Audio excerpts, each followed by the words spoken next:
Hi, Anna. Let's get straight into this new essay. This task one about movie preferences of young adults. Let's see what you wrote.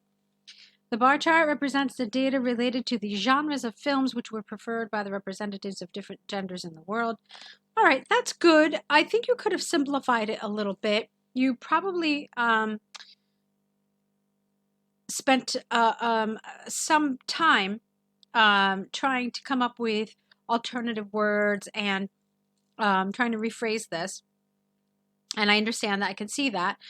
But you probably could have simplified this a little bit. So let's look at it.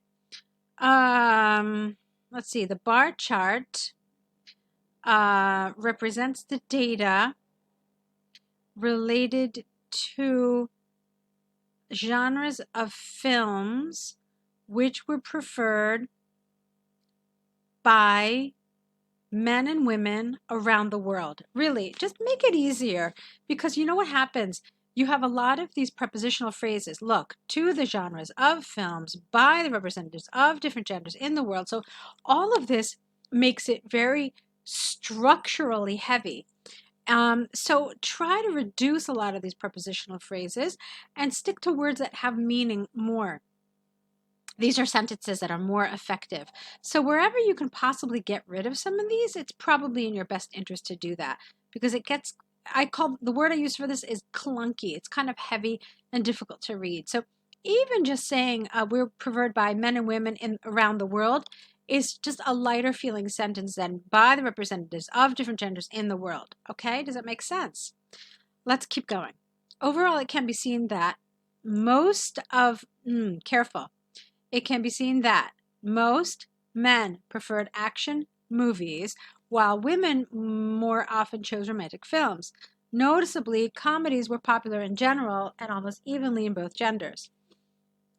Okay, this is a little misleading, because the way you wrote it, it's as if action movies were the most popular among men and romantic movies were the most popular among women. But that's not the case. The case is that comedies were the most popular, followed by action movies for men and romantic movies for women. That would have been more appropriate and more accurate here. So I don't entirely agree with your overview, because it gives a different impression of what the most popular films were. Let's continue.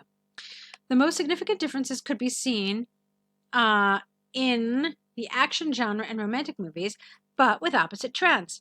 Men all over the world, approximately twice frequently, we have to clean that grammar, chose action films than women, 137 and 82 respectively. All right, the grammar here needs work, so let's clean that up. Men all over the world preferred action films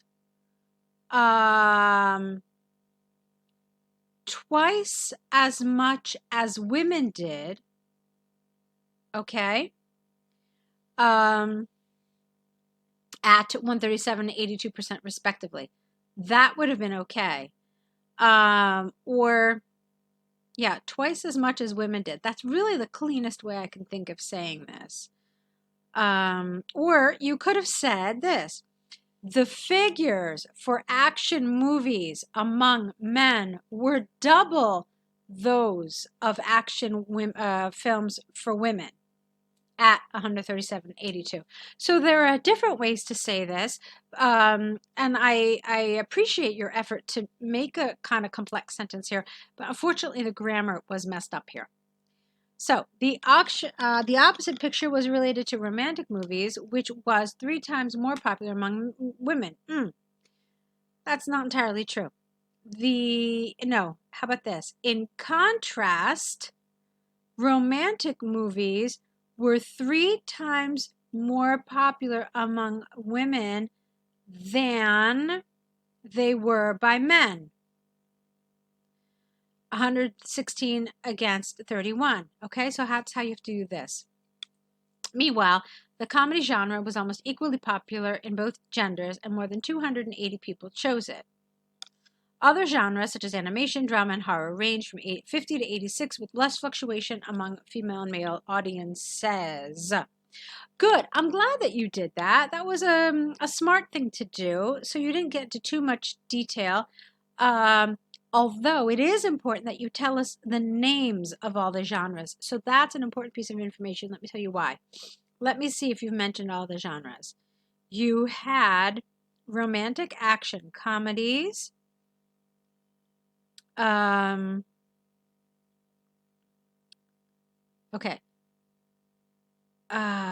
Animation. Okay, you already mentioned animation. No? No. Animation, drama, and horror. Okay, so yes, you mentioned all of them. You have to be careful with such as, because such as means that you're giving an example, and that means that there could be others, but you're just not mentioning them. So what you want to say here instead of such as is the other genres, comma, specifically animation, drama, and horror, ranged from 50 to 86. Because this way we then understand that your list is exhaustive. There are no other movies in that list. So that would have been more correct here to do it like this. All right, when we see such as, we think that there could possibly be more genres and you're just not talking about them. So I like the way you did that. That was smart. You gave us a range. That was a good thing to do. Let's see. How were you with your word count? You should be around 150, right? All right, for some reason, my computer is not giving me the word count. I'm not really sure why. That's strange. Let's see. Anyway, it doesn't matter. Typically, I recommend doing something like this when you have a lot of data. So anything over like maybe 15, 18 pieces of data, that's a good thing to do. You didn't really have that much data here. You had, I believe, 12 pieces of data. So theoretically, you could have mentioned them all. 12 pieces of data is pretty manageable. But again, like I said, what you did is not a problem. What for me is a problem here is some of your grammar. It was confusing, it was awkward, and while I understood what you were trying to say, it didn't really add to the communicative effect. In fact, it kind of detracted from it. So I really want you to be careful with some of these, okay? All right, let's move on to your task 2. This is about travel, domestic and international, the advantages and disadvantages. Fine. The issue of traveling abroad or inside native borders, that's a strange expression, native borders. We usually say within one's apostrophe S borders. That would have made sense here. Okay. So to begin with, no, the issue of traveling abroad or within one's borders has grown in importance over the last centuries. People who value the traveling experience claim that it can significantly expand their knowledge by pushing the boundaries of perception of the world. Others would agree that for some cohorts of people, traveling could have dangerous and harmful consequences without the, and then it's lovely. To begin with, there is ample evidence without an, because evidence is uncountable, that domestic travel, no the, no ing, is good for understanding your own country, get rid of, and your nationality features. This is because the focus from the routine commute and usual connection shifts to the new people's ways of living and their traditions and routines. For instance, an extensive study from the UK government revealed that after COVID lockdowns, when the vast majority of the weekends and vacations were spent inside borders, with no A here and no the significant progress was achieved in patriotic education and domestic tourism. All right, get rid of the. So it should just be significant progress was achieved in patriotic education and domestic tourism. I don't really know what that means, patriotic education. I think you mean I'm assuming you mean this to mean like teaching about your country, but that's not really the right word. That's not a collocation. So there must be another word for what you're talking about. How about just for learning about one's countries, right? So significant progress was achieved in maybe let's see, local history, local national history. Okay, that would have worked. Those trends result in more careful attitudes among citizens to their hometowns with a higher level of awareness about the historical threads and modern traditions of their own country. Okay. Meanwhile, traveling abroad not only can push people's boundaries and expand their life experience, but also it may contribute to a stress resistance. I don't understand that. A stress resistance? For example, the recent research of the Psychology Journal showed that avid travelers are more capable of managing stress because of their knowledge how to combat difficulties from their traveling experience. All right, too many twos here. Okay, and then it might contribute to stress resistance. That's not the right word. It felt strange to me when I read it. It's more like you learn stress coping mechanisms or coping mechanisms regarding stress. That would have been probably a more accurate way of saying this, okay? And then amenities is the wrong word here. These are not amenities. I think you really just mean advantages or the benefits. That's a better word here. So, despite the benefits given above, traveling could be challenging, especially to the couples and the young adults with low experience of independent life. There are too many thes here. So, you don't need the here, and you don't need the or the. So, especially to couples and young adults with low experience of independent life. The obstacles during possible severe conditions during arduous journeys could become an unmitigated disaster for unstable relationships of freshly married couples, as well as first complexity during the event. All right, their grammar here is a problem. As well as first complexity during the adventure could severely disrupt the self-esteem and self-reliance for the young adventurers. It's grammar. It's let's see.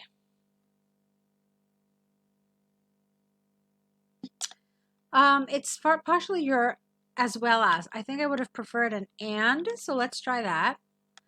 Obstacles during possible severe conditions while traveling could become an unmitigated disaster for unstable relationships and complexity. This is the wrong word. And issues, let's just leave that for now, during the adventure could severely disrupt the self-esteem and self-reliance of young adventurers. There we go. For example, according to empirical research of Oxford University, approximately 30% of fresh marriages fell apart after the first time side by side during vacation together. All right, you got too many words here. They fell apart after the first time vacationing together. Okay. This is obviously it's got a lot of grammatical problems. I struggled with this quite a bit. You can see that. I felt like this was underdeveloped. I kind of get the sense that you didn't know how to develop this. And it was kind of repetitive, and you didn't really say a lot. You talked about obstacles, you talked about unmitigated disaster, you talked about complexity, but you never actually gave us an example of complexity. You never told us what you mean. I mean, why do these complexities give traveling disadvantages? So I didn't really understand what you were talking about. It was all very abstract and theoretical without any real examples. And so for me, it's underdeveloped. Also, if you look at it compared to your previous paragraph, it's quite smaller too. It's about 2/3 the length. So even visually, it looks smaller. So you definitely needed to say more. You need to give me more examples of what these complexities are or these severe conditions and these obstacles. Because other than that, it's just words and it's not really grounded with any support. Okay? To conclude from the arguments and examples given, I firmly believe that for some people, traveling could have some negative aspects, such as for young persons and unstable fresh relationships. Having said that, for other intrepid explorers, there are only benefits that remain. So that would have been a really nice finishing sentence and ending sentence if grammatically it had been correct, but it did have some problems again. So I really need you to work on some of this grammar. You can see that grammar is a consistent problem in this essay, and it did create some incoherence and some strain for the examiner. And you want to be careful about that. You don't want the examiner to have to really work to understand what you're trying to say. Okay? So that's what I want you to think about with this set. Go ahead, correct it, send us more essays, and we'll meet back here. All right? Good luck.